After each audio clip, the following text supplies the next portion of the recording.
राजपुर गांव में उमा देवी, उनकी बहू प्रिया और उनके पति हरिनारायण का परिवार रहता था। उमा देवी परिवार की मुखिया थी और अपनी सख्त मिजाज के लिए जानी जाती थी। प्रिया हाल ही में इस घर की बहू बनी थी। वह शांत और समझदार थी, लेकिन उमा देवी को लगता था कि बहू उनकी हर बात में दखल देती है।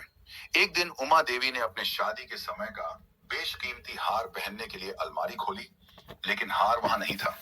हार गायब था। उमा देवी गुस्से में आग बबूला हो गई। उन्होंने पूरे घर में टहलका मचा दिया। सबसे पहले उन्होंने बहू प्रिया पर शक किया। तुम्हें ही मैंने अलमारी के पास देखा था। तुम्हारे अलावा घर में कोई इतना करीब नहीं आता, उमा देवी ने कहा। प्रिया हैरान थी, लेकिन उसने शांत रहकर कहा, मां जी, मैंने हार नहीं लिया। आप चाहें तो मेरी तलाशी ले सकती हैं। हरिनारायण पूरे वाकये के दौरान चुपचाप बैठे थे। उनका चेहरा कुछ छुपाने की कोशिश कर रहा था, लेकिन किसी ने ध्यान नहीं दिया।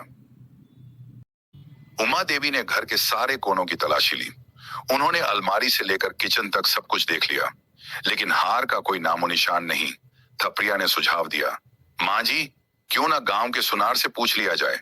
शायद किसी ने गलती से उन्हें बेचने के लिए दिया हो। यह बात सुनकर उमा देवी को और गुस्सा आ गया। तुम कहना चाहती हो कि हमारे घर में चोर है? अगले दिन प्रिया ने हार के बारे में और जानने के लिए उमा देवी से उसकी पुरानी तस्वीरें मांगी। तस्वीरों को देखते हुए उसने कुछ अजीब देखा। तस्वीरों में हार का डिजाइन थोड़ा अलग लग रहा था।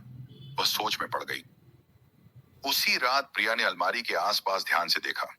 उसे वहां एक पुरानी रसीद मिली, जिस पर सुनार के नाम के साथ लिखा था, हार मरम्मत के लिए जमा। प्रिया यह देखकर चौंक गई। उसने सुबह होने का इंतजार किया।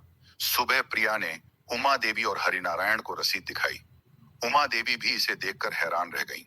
उन्होंने हरिनारायण से पूछा, ये क्या है? हार कब मरम्मत के लिए दिया था?